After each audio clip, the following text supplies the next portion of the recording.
వనస్థలిపురంలో RS brothers mega shopping mall Akkineni Naga Chaitanya మరియు శోభితా గార్లచే September 26న ఘన ప్రారంభం. Welcome to Suman TV. నేను మీ అవతార్ యాదవ్. వారం రోజుల ముందే దసరా పండుగ ఇక్కడికి వచ్చింది. ఎందుకంటే ఓజీ సినిమా రిలీజ్తో విశాఖ సంఘం సర దగ్గర అయితే మాత్రం దసరా పండుగ ముందే ఫ్యాన్స్ జరుపుకున్నారు.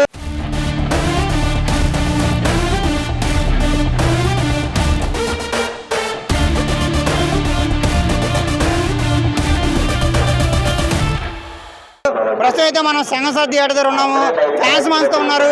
అసలు ఓజీ సినిమా పైన అయితే మాత్రం ఇప్పటికే భారీ అంచనాలు అయితే ఉన్నాయి. ఫస్ట్ బెనిఫిట్స్ అయితే కూడా పడబోతుంది. చూడడానికి వచ్చిన ప్రేక్షకులు మనతో ఉన్నారు. వాళ్ళు అడిగి తెలుసుకుందాం. ఓజీ సినిమా మీ ఎక్స్పెక్టేషన్ ఏంటి? ఇంతవరకు వచ్చిన పవన్ కళ్యాణ్ సినిమా గురించి ఎంతెంతో వాగారు. ఈ ఓజీతో ప్రతి ఒక్కరికి నోరు మూయిస్తాం.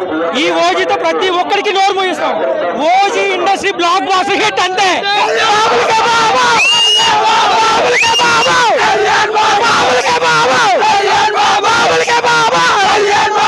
సూపర్ పరిగెడుతుంది 100%గా. సూపర్ జూబ్లీ సూపర్ హిట్ అవుతుంది కూడా సినిమా. పవన్ కళ్యాణ్ సినిమా అయితే మాత్రం ఇప్పటికే భారీ అంచనాలతో రిలీజ్ అవుతుంది. బెనిఫిట్స్ ఇప్పుడు పడబోతుంది. సినిమా ఎలా ఉండబోతుంది, కలెక్షన్ పరంగా ఎలా ఉండబోతుంది అంటే గత సినిమాలతో పోలిస్తే ఈ సినిమాకి ఇప్పటికే చాలా హైప్ ఇచ్చారు. చాలా అంచనాలు కూడా ఉన్నాయి. మీరేమనుకుంటున్నారు? సో సినిమా అయితే ఆల్రెడీ హిట్ అయిపోయినట్టే. ఎందుకంటే ఆల్మోస్ట్ 100 నుంచి 120 కోట్ల దాకా ఓపెనింగ్ కలెక్షన్స్ వచ్చాయి. ప్రీమియర్ రికార్డులో పుష్ప లేదు, కల్కి లేదు, ఏమీ లేదు. రాజమౌళి రికార్డులు కూడా పోయినాయి. అంతా పవన్ కళ్యాణ్ రికార్డులే. ఇంకా సినిమా పరంగా వస్తే తమను చిత్తగొట్టడం తెలిసింది. సుజిత్ కూడా ఎక్కడా తగ్గలేదు. ఎందుకంటే సుజిత్ కూడా మాలాగే కల్ట్ ఫ్యాను. ఇదే బ్యాండ్ కట్టుకుని గబ్బర్ సింగ్కి తిరిగాడు. ఇదే బ్యాండ్ కట్టుకుని మాతో ఓజీ తీర్పిస్తున్నాడు. ఖచ్చితంగా అయితే హిట్ అయితే కొడుతున్నాం. అందులో ఎలాంటి డౌట్ లేదు. ఒక్క 3 గంటలు అయితే ఏ రేంజ్లో హిట్ కొట్టామో మీకే తెలుస్తుంది. అంటే ఖుషీని మించి ఉంటుంది అంటారా?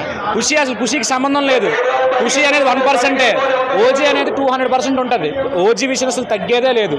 కంటెంట్ అయితే చాలా బాగా వచ్చింది. పవన్ కళ్యాణ్ చెతగొడిచాడు. మాకు తెలిసిందల్లా ఒకటే, ఇండస్ట్రీ రికార్డులు తిరగా రాస్తున్నాం. బొమ్మ కల్ట్ బొమ్మ సుజిత్ మాకు ఇచ్చాడు. మేము దాన్ని తిరగా రాస్తున్నాం. గత సినిమాలతో పోలిస్తే పవన్ కళ్యాణ్ యాక్టింగ్ భిన్నంగా ఉండబోతుంది అనుకుంటున్నారా? ముందు సినిమాలు అంటే చాలా ప్రాబ్లమాటిక్ ఉన్నాయి. ఎందుకంటే ముందు స్టోరీ రీమేక్లు ఎక్కువైపోవడం, దాని తోడు మొన్న వచ్చిన హరిహర వీరమల్లు కూడా కొంచెం సనాతన ధర్మం మీద వెళ్ళిన సినిమా.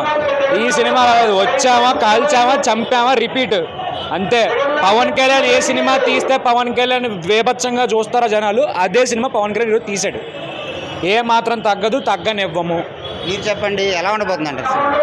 అంటే ఇంత ముందు వరకు నాన్ ఎస్ఎస్ రాజమౌళి రికార్డులు ఉండేవి. ఈ రోజు దాటిన తర్వాత నాన్ పవన్ కళ్యాణ్ రికార్డులు ఉంటాయి. అది మాత్రం పక్కా. ఒక్క 2 గంటలు ఆగిన తర్వాత అందరూ ఇలా మేసం తిప్పి అందరూ మెడ మీద చెయ్యేసుకొని బయటకు తొడగొడతాం అందరం, పవన్ కళ్యాణ్ ఫ్యాన్స్ అందరం. అది ఓజీ అంతే. సుజిత్ సంభవం చూస్తాం. తమనన్న స్పీకర్లు దద్దరల్లిపోయి బీజిఎం ఎలాగో ఉంటుంది. పాటలు సూపర్ హిట్. 2 గంటలు ఆగండి, ఒక్క 2 గంటలు. అప్పుడు అందరూ పవన్ కళ్యాణ్ రికార్డులే అన్నీను, ఇంకేవీ ఉండవు. ఇది ఏదైతే ఇక్కడ థియేటర్ పరిస్థితి. ఓజీ సినిమా అయితే మాత్రం రాజమౌళి రికార్డులు మించి పవన్ కళ్యాణ్ సినిమా కలెక్షన్ చేస్తుంది. ఇప్పటికే ఓపెనింగ్ కలెక్షన్ అయితే మాత్రం 130 కోట్లు దాటింది. ప్రతి ఒక్కరము సినిమా చూసి కాలరు ఎగరేసుకుంటూ మేసాలు తిప్పుకుంటూ వస్తామని ప్రేక్షకులు అయితే భారీ అంచనాలతోనైతే చెప్తున్న పరిస్థితి కనబడుతుంది. చూస్తూనే ఉండండి. మరిన్ని అప్డేట్స్ కోసం సుమన్ టీవీ. కెమెరా పర్సన్ రవితేజతో అవతార్ యాదవ్, సుమన్ టీవీ, విశాఖపట్నం.